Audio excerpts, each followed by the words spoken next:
Hi folks, Cosmo Fox Off-Road. So this video is going to be a little bit different. If you've been following me since I resurrected the channel, the first video introduced you to Bob, our big orange beast.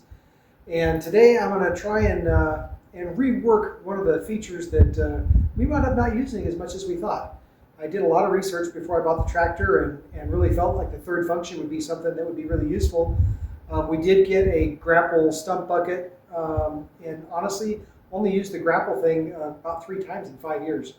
So the third function is kind of going to waste, and I decided that I could repurpose it and use it to operate a top link for the 3-point in the back. I know this has been done before, but it's going to be a little bit of an adventure. If you're watching this video, it worked out. Hopefully I've got enough hose to actually put it together. I can find a way to route it and make it work without having to have hoses made, and that's the one thing I don't know for sure. So we'll dig into it and see how it goes. Okay, so the first thing we need to do is actually go through and unhook the hoses. They're just wire tied kind of along the path that leads them down to the connectors, and unbolt the connectors so we can flip this thing around and see if we have enough hose to actually do the job.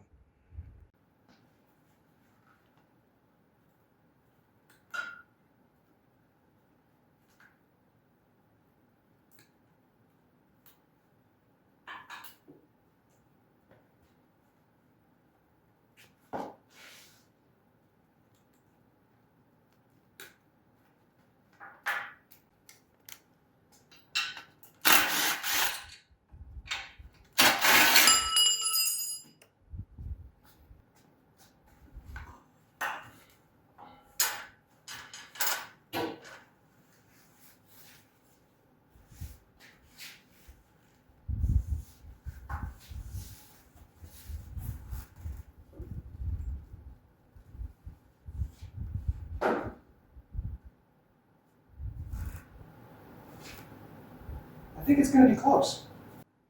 So I'm not going to video everything, but I did unhook the hoses from the manifold here and feed them under the tractor. And I've just kind of left the connectors kind of close to where I'm going to want them to be. I'll figure out how I'm going to mount them when I see how much hose I've got. So now I'm just going to kind of see if I can get those hose routed back up to the manifold and see if it's going to work out. All right, well, I feel like there's hope. We can actually run the hoses. They'll run back over the differential and under the floorboard. And I was able to, with a minimum length, so we're going to follow them around. They'll go up over the hydraulics here. Let's see here. There we go. Just a little bit. So they come from the back of the tractor up over the hydraulics here, right along the floorboard and around, and then they head up kind of next to the rest of the hydraulics and loop back and tie into the manifold. So that's about as least amount of distance I could use with the hoses, and that gets my outputs pretty close to where I'm going to need them for that hydraulic top link. So now what I need to do is figure out a mounting bracket to hold that output coupler, and you can't really attach anything to the ROPS here. That's a structural member that they don't like you drilling or doing anything to. So we'll have to see what we can attach to and come up with a bracket to hold that thing. So I've decided that I should probably mock up the top link and make sure the hoses are going to reach in that fashion first before I figure out where the bracket's going to land this thing. So I'm going to take the factory mechanical top link out.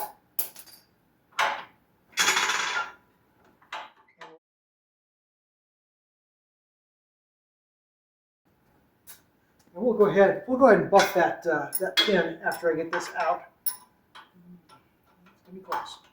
There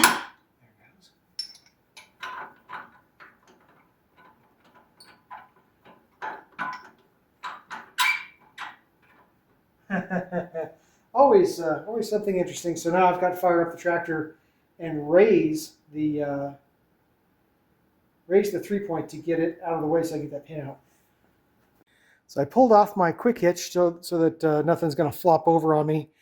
And actually, this is a good time to raise this all the way up and make sure I know how high that bracket needs to be so that the 3-point doesn't hit the hydraulics. So let's fire it up and see if we can get that checked out.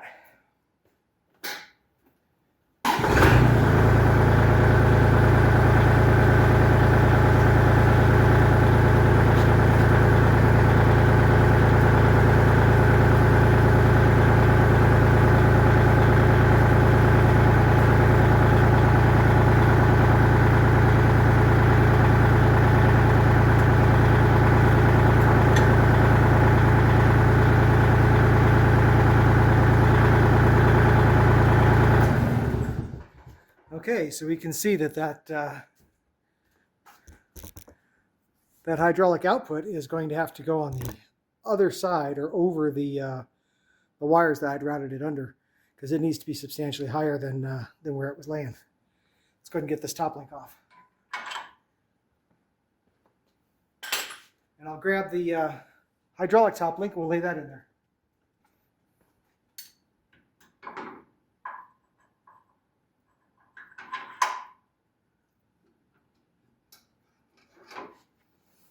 Okay, so there's the hydraulic top link. We'll have to get the hoses and see how they're going to route. Give me just a minute. So fortunately, you're not watching me ponder this for minutes on end, but really struggling to find a good place to put these hydraulic outputs, because got to have room for the seat belt, have to have room for the seat all the way back. I had something that I thought would work for a short guy like me, but if someone tall drives a tractor, you don't want the seat pushing back into those hoses. So still working on it. When I come up with an idea, I will share it with you. Okay, to catch you up, there's a lot that you missed because I tried several things and I kept running out of room. Either the seat, I came up with something where everything would fit, but a short person like me could use it, but a tall person, when they put the seat back, it would run into the hoses. Sometimes the 3-point, when you raised it all up, would run into the couplers. Just a lot of different things. So I wound up mocking up the 3-point, or I'm sorry, the hydraulic top link with the hoses on it, and decided that I'm going to move. Let's see if I get you a good picture. I'm going to move the connections down next to the seat up against the fender. It's not going to be convenient to get to, but I also don't see me using a rear remote for anything other than the hydraulic top link. So once it's connected, it's pretty much just going to stay there. I think that'll work for me, and if we ever needed a rear remote, then I'll probably have to get some real rear remotes. So in order to be able to mount that, I had to remove my 400-pound tire. We have liquid ballast in our tire, and so it was a little bit of a challenge to get off. It's going to be even more of a challenge to get on. I'll probably video that so you can watch the fiasco.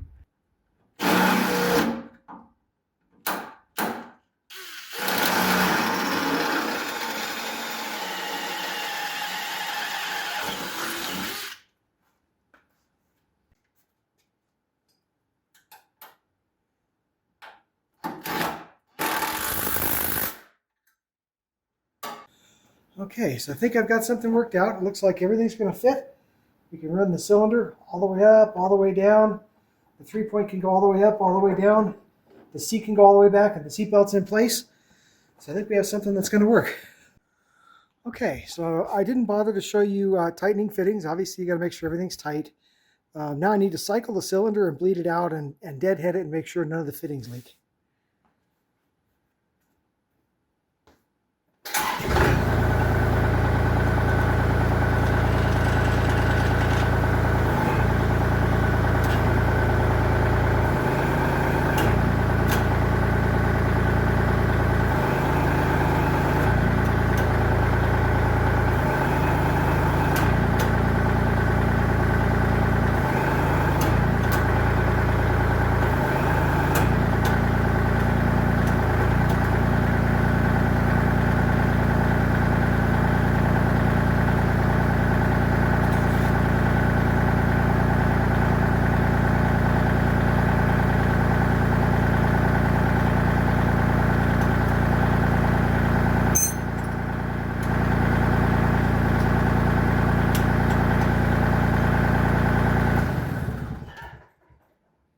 So as you can see, I also took a minute to kind of size it to where it was when I took the 3-point apart, so I can get everything back together the same way. All right, now for what I think is probably going to be the worst part of the job, is getting the 400-pound tire back on there. I was hoping that in neutral I could turn the rear end a little bit and get the studs lined up, but I'm not going to be able to do that, so I have to shuffle the tire in to get it to line up.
Okay, all that's left to do now is get the quick hitch reinstalled and go out and try it out.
So there you have it. This is definitely going to be a worthwhile improvement for me. I should have done this years ago. I will use this hydraulic top link literally 100 times more than I ever use the third function for ground or anything else on the front end. So my all-in time was probably about 3.5 hours. It's probably about 45 minutes of actual work, and the rest was all just thinking time, trying to figure out what's going to work, making sure that where I put the remotes was not going to interfere with the seat belt, or the third function, or not the third function, but the 3-point itself. You got to move everything through its full range of motion and make sure that you've actually got room. Other than that, I think it's going to be an amazing upgrade for the tractor. I appreciate you guys watching. That's going to do it for this time. So for now, happy trails.